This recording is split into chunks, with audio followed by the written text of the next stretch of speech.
Welcome to another episode of Creator Daily. I'm your host, Michael, covering the top news stories, latest strategies, and emerging trends in the overall creator landscape. Today, we'll reminisce as we dive into the return of a classic feature with pokes are back on Facebook, sort of. In our financial scoop, we're analyzing X's latest data shows that its ad revenue share payouts are reducing over time. For our tech-savvy viewers, YouTube TV's multi-view comes to iPhones and iPads in time for March. Madnesses brings an exciting update. Political enthusiasts will find our discussion on Meta, Snap, and TikTok agree to new election integrity guidelines intriguing. Lastly, we'll explore YouTube experiments with crowdsourced corrections for auto captions and what it could mean for video content accessibility. Stay tuned for all of this and more on Creator Daily. The classic Facebook feature, Pokes, has returned, evoking a wave of nostalgia among longtime users of the platform. In the early days, Pokes were a simple, slightly interactive way to say hello, flirt, or just get someone's attention. But interest dwindled over the years, and by 2011, Facebook had buried the feature deep in the settings menu out of plain sight. A revival attempt was made in 2017, but it didn't stick, and Pokes seemed doomed to be forgotten. Now, Facebook has brought Pokes back into the spotlight by adding them to the search results for people you know, sparking a mild resurgence. It's uncertain how long this renewed interest will last, and most likely it's going to fade out again soon. Nonetheless, this brief return serves as a reminder of the ever-changing trends of the online world. So why not partake in the moment, poke someone, and see if they poke back? Here's a peek into the recent financial news from X, previously known as Twitter. X has been spotlighting its ad revenue share program, which was designed to financially reward content creators on the platform. Since its inception, X has distributed over $45 million to more than 150,000 creators.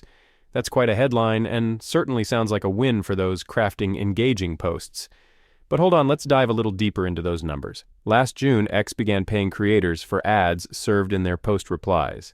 Elon Musk shared that the first payout came to $5 million, backdated to February. By September, ex-CEO Linda Yaccarino reported a total of $20 million had been paid out to creators. Doing some quick math, that means X was dishing out around $5 million monthly to creators at that point. Now, fast forward 6 months, and what do we see? The pace seems to have slackened. We'd expect to see about $50 million in payouts by now, based on earlier averages. But the reported figure is $5 million shy of that mark. This could indicate a couple of things. Either fewer creators are participating, or perhaps there's been a dip in the program's overall payouts. Speculation suggests that this could be linked to a decrease in advertiser spending or a change in the number of advertisers on X. This trend raises some eyebrows, as you'd typically expect payout totals to rise with more creators joining and more ads being placed. It reflects a potential stagnation or decline in the growth and monetization opportunities within the X ecosystem, not exactly the sign of a thriving platform feature. Despite these puzzling data points, some positive notes for X aren't to be overlooked. The platform is managing to operate with significantly fewer staff and still hang in there, which is commendable. But without a dedicated public relations team, Musk has famously shunned such departments, X misses out on providing clear-cut success narratives, leaving numbers like these open for interpretation and debate. And so the journey of X under its current leadership continues to be a gripping saga, sometimes confusing, ever-evolving, and always intriguing to watch. Big news for YouTube TV subscribers who love to multitask. Multi-view has arrived on iPhones and iPads, just in time for the frenzy of March Madness. Users can now catch several programs simultaneously on their smaller screens, a feature previously reserved for larger TV screens. However, Android users are going to have to sit tight, as the feature won't be hitting their devices until sometime in the coming months. The multi-view option lets viewers keep track of up to 4 different streams at once. Initially designed with a sports focus, YouTube TV has since made this feature more customizable. However, it's not a free-for-all. You can't mix and match with just any cable channels. To make sure you've got this capability, update the YouTube TV app on your device to version 8.11 or newer. Once updated, Look out for multi-view stream options under Top Picks for You or watch in multi-view rows during live sports events. And if you're more of a big screen fan, YouTube has tweaked the player layout to make it easier to keep an eye on the scores right from your couch. Just remember that device and content restrictions are in effect, limiting the feature to pre-selected games only. So, whether you're on the move or at home, sports fans have got more ways to immerse themselves in the game with YouTube TV's latest update. With the US election on the horizon, Meta, Snap, and TikTok have stepped up to the plate, signing the International Foundation for Electoral Systems' new voluntary election integrity guidelines.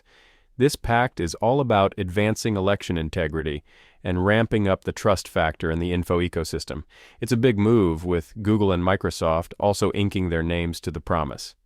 The game plan? These guidelines are setting the stage for tech companies and election authorities to join forces.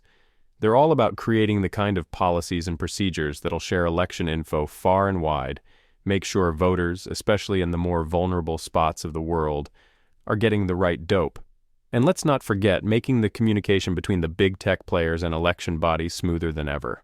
Why is it such a hot topic?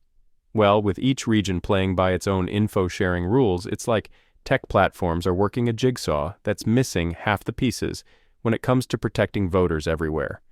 This agreement is the glue to their puzzle, working towards a common goal for protecting voters, while also letting these giants exchange notes and work closer than before.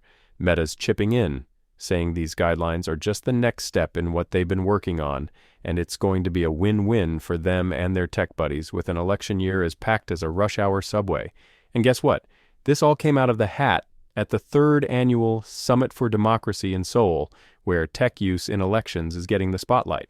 It's part of a bigger push to keep our elections straight up legit, with Meta also whipping up some extra moves to stay prepped for a likely roller coaster of a US presidential race. So keep your ears to the ground, folks. It looks like the tech giants are getting their ducks in a row this election season. YouTube is working on refining the accuracy of its auto-generated captions for videos by trying something new, letting viewers suggest corrections. When you're watching a video that's part of this experiment, you can click on the gear icon, select subtitles, and then you'll see the option to edit the captions. This is where you can write down your fixes. And it's not just a one-person job. Other viewers can give a thumbs up to your suggestions to highlight them. But during this test phase, these crowdsourced adjustments won't automatically update the captions on the video. The creators will get to see all your suggestions in the transcript panel and can decide what changes to make. This whole idea might make the captions more accurate, and that could help out with things like making videos more accessible to everyone and improving search results, since Google looks at those YouTube transcripts when it's figuring out search stuff. Right now, they're just testing the waters with this feature on a few English language videos. That's a wrap on today's episode of Creator Daily. I'm your host, Michael, and it's been a pleasure bringing you the latest and greatest from the creator landscape. If you're hungry for more or looking for the resources we mentioned, make sure to check out the show notes. They're packed with links and more information that can help take your content creation to the next level. Staying connected is key, so if you've got insights, questions, or just want to share your own creator journey, don't hesitate to email us at creatordaily@podcrafter.com. We love hearing from you, and your emails make our day. Plus, you never know, your story might just be featured on an upcoming episode. And hey, if you enjoyed today's content, do us a solid by leaving a review and subscribing so you never miss out on our daily drops of creator wisdom. Remember, every subscribe, like, and share helps us reach more creators like you looking to grow and succeed. So keep those creative juices flowing. Remember to be kind to yourself and others on your path to creating greatness. This is Michael from Creator Daily, signing off. Catch you all on the next episode.